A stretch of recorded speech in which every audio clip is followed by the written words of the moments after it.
prayer should not be the last resort. It should be the first recourse. Maraming mga pagkakamaling hindi na sana magagawa kung nag-pray agad.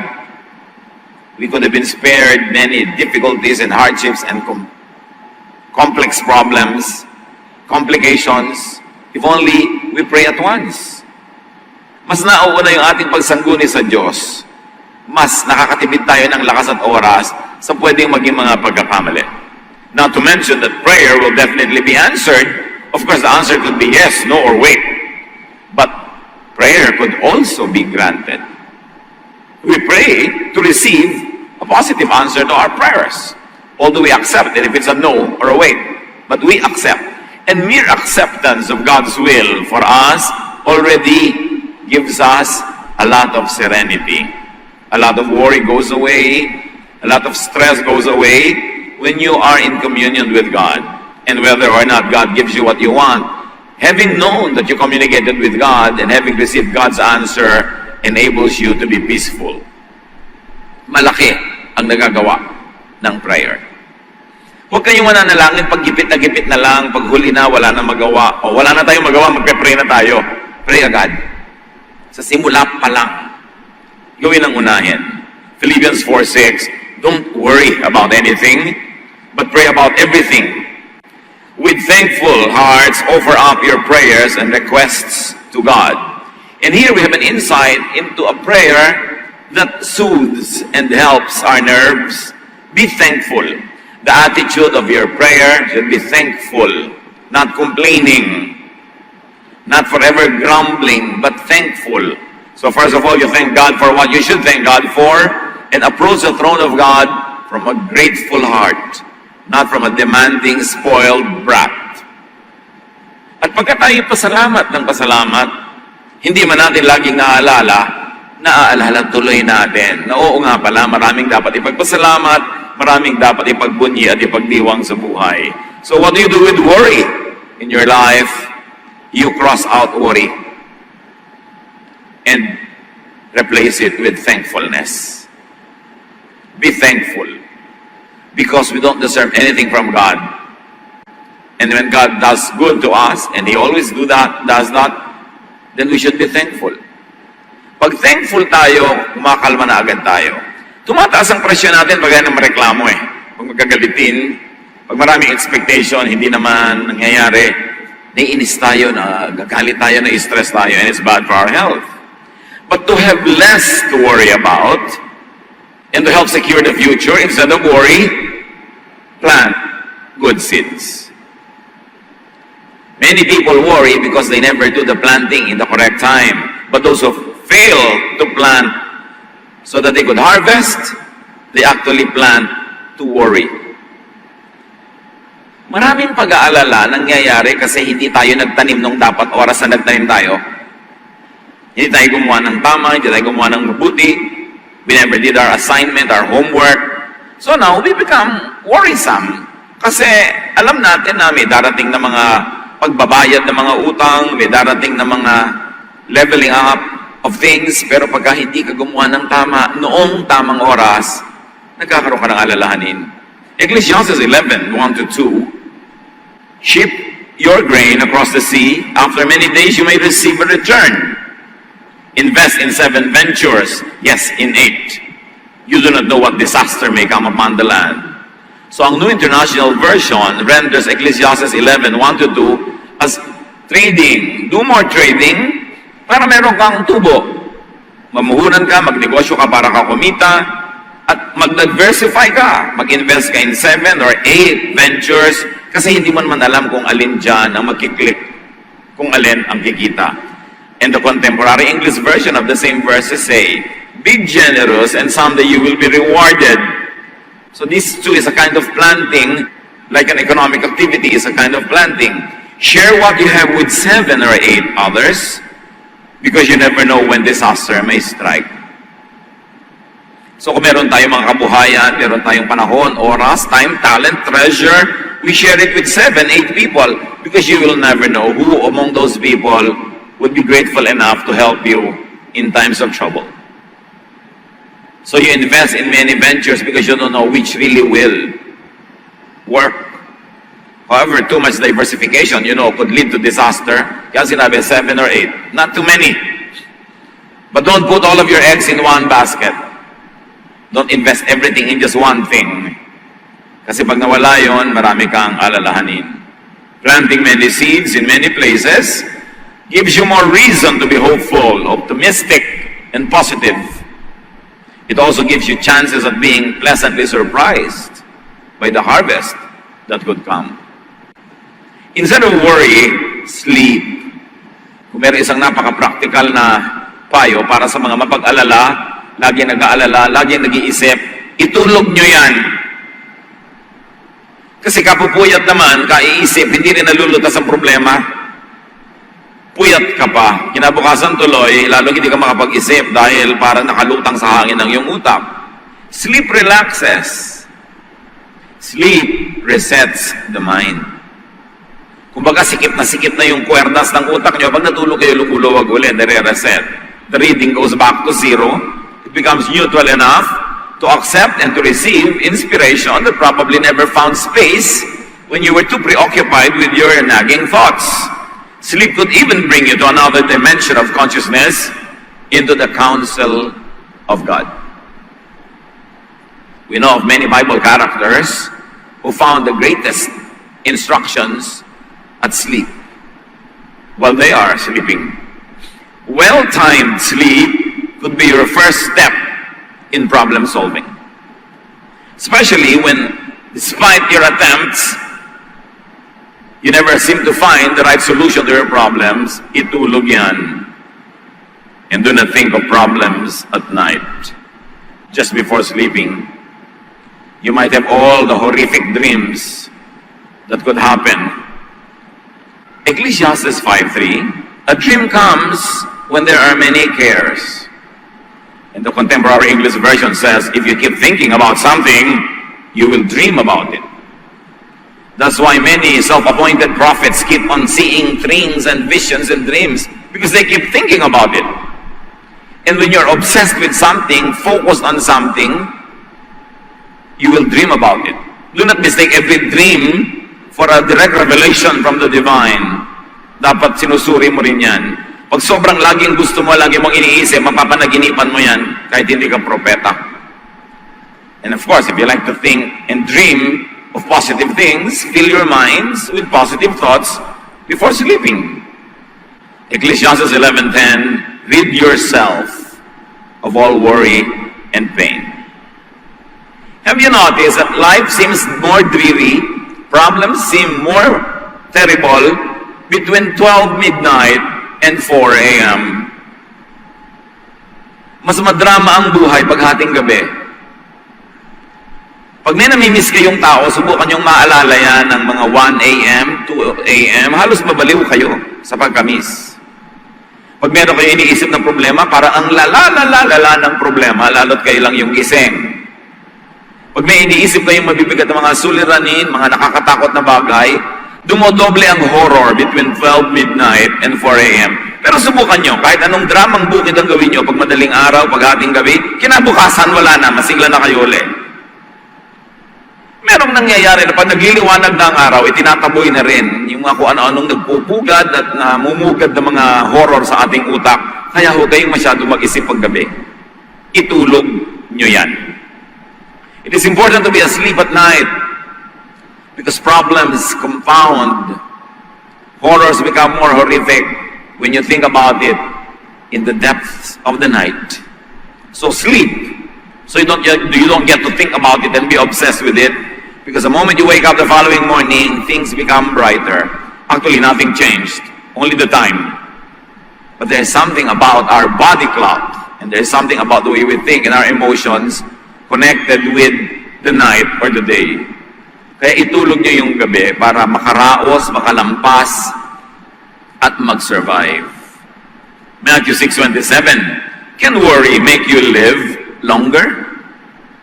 The expected answer is, of course, a big no. It's pointless to worry. Instead of worry, accept what cannot be changed. Of course, we've got to have the wisdom to know the difference between what should be changed and what cannot be changed. But whatever cannot be changed, at least for the moment, must be accepted. It will make you worry less, or it will take away your worries. Ecclesiastes 1:15, if something is crooked, it can't be made straight. If something isn't there, it can't be counted. So tanggalin na lang ang mga pagtanggi sa mga dapat ay tinatanggap na lang. Huwag hanapin ang wala. At huwag paghanapan ang wala. Do not dwell on if onlys. If only I married another man or a woman. If only I did this or that. Tapos na nga eh. People who live filled with if onlys always worry and are stressed and are unhappy. Don't say if only. Say next time. Kung may next time ka pa to marry, no? In that case. Kasi marami pa namang pwedeng mangyari. Pagtapos na, hindi na mababago, tanggapin nyo na. Do not dwell on it should have been. Because that will fill your heart with a lot of negative thoughts that will lead only to rebellion, that will lead to stress and worry. Kaya sabi ni Percy Bysshe Shelley, we look before and after and pine for what is not. Our sincerest laughter with some pain is fraught. Our sweetest songs are those that tell of saddest thought. Lulungkot ka talaga, hihirap ang buhay, kung ang lagi ang hinahanap mo ay wala. Accept a situation that can't be changed. Accept a person, especially, that cannot be changed. Accept a given that cannot be changed. And do not problematize something that has no solution. Pastor, may malaki po akong problema, wala pong solusyon. Iha, ang lahat ng problema may solusyon. Every problem is a corresponding, a partner solution. If it has no solution, it is not a problem. Therefore, don't problematize it. Accept it. Pag walang solusyon, ano gagawin mo? Iumpog mo ulo sa lahat ng bato para ma-solve? Eh wala palang solusyon, tanggapin mo na lang.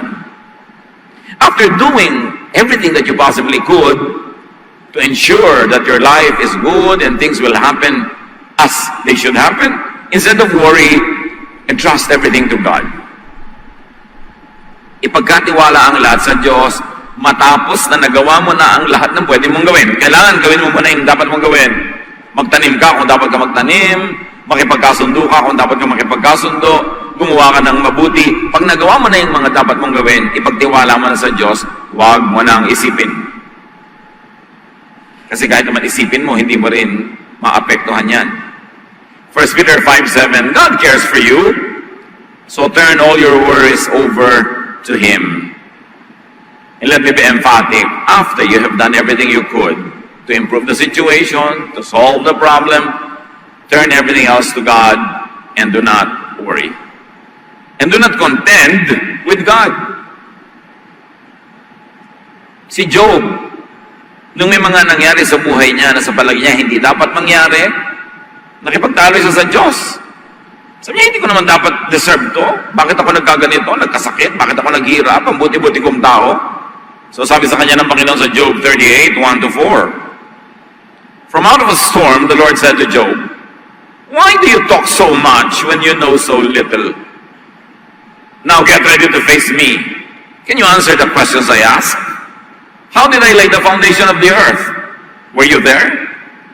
And then God went on with a series of questions that led to only one conclusion, that God is almighty, Job or other human beings are not, and therefore they should take their correct places.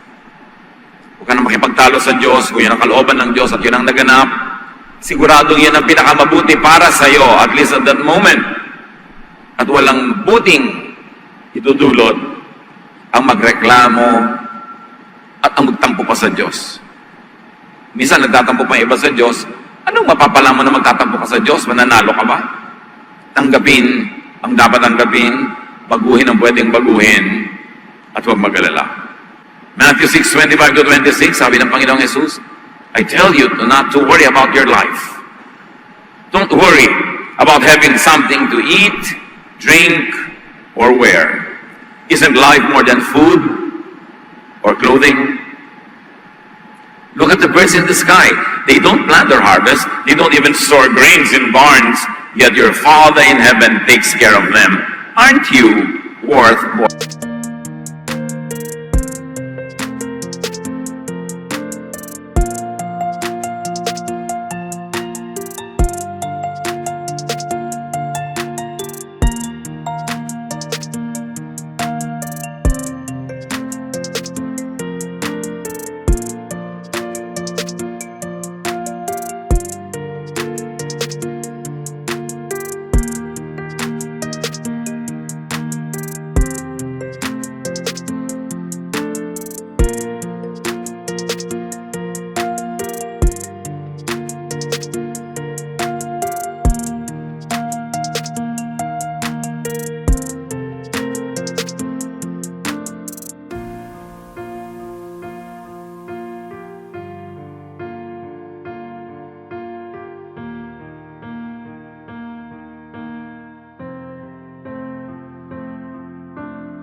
Us, there should be no reason to be always worried.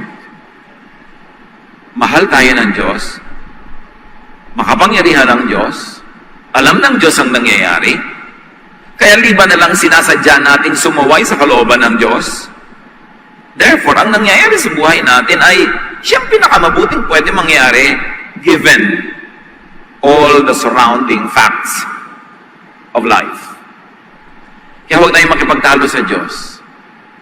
Pero dapat laging iniisip, Lord, ito bang bagay nito? Dapat kong baguhin o dapat kong tanggapin? Kaya ko bang baguhin na hindi ako makakasakit ng iba, hindi ako makakagawa ng masama sa sarili ko? Kung kaya ko, di ba baguhin ko? Pero kung hindi, tatanggapin ko po. At kung hindi man katanggap-tanggap to sa akin ngayon, next week, next year, at least for today, tatanggapin ko para tahimik ako today. Kasi marami naman pwedeng mangyaring mabago bukas next week. Tatanggapin ko lang ngayon, hindi ko lalabanan kung hindi ko naman talaga pwedeng palitan. And I will pray and hope na bukas magising ko, iba na yung sitwasyon. Marami mga tao, mga kapatid. Meron sila halimbawa ang taong gustong mawala sa buhay nila pero ayaw nilang palayasin. Kasi ayaw nilang saktan, ayaw nilang makipagkagulo. Pinapanalangin nila, Lord, kayo na po ang gumawa ng paraan. At naghihintay sila at napakarami nagpapatotoo. Ay, salamat, hinintay ko yung paraan ng Panginoon. Nawala rin yung tao, hindi ko inaway, hindi ako inaway, hindi nagalit sa akin. Kailangan lang, naghihintay ka sa God's timing. Marunong tayong maghintay. Hindi pa dalos-dalos, hindi dinadaan sa bugso ng damdamin ng ating mga pasya. At kung wala kang magagawang tama, kung ang gagawin mo lang ay makakasira, makakagulo, mabuti pa, wala ka na lang munang gawin at hintayin mong kumilos ang Diyos. Hindi mo laging kailangang makialam, hindi mo kailangan laging actively orchestrating what happens around you. Because God is alive, and God is powerful, and God is involved in our daily lives.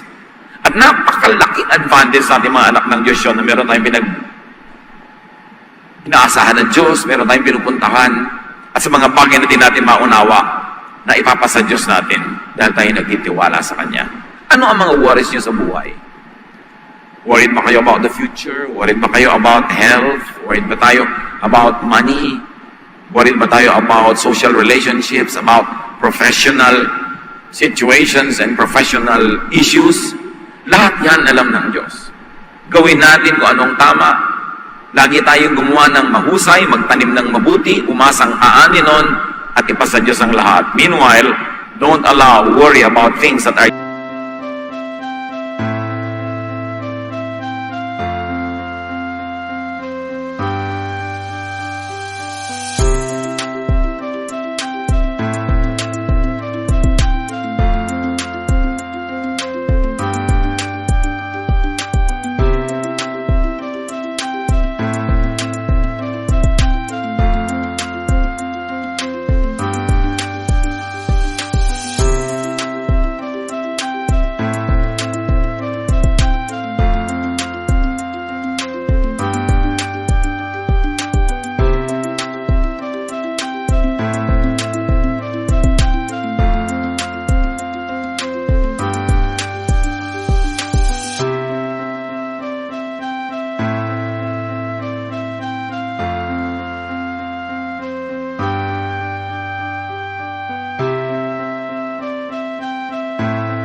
yung aming mga pag-aalala.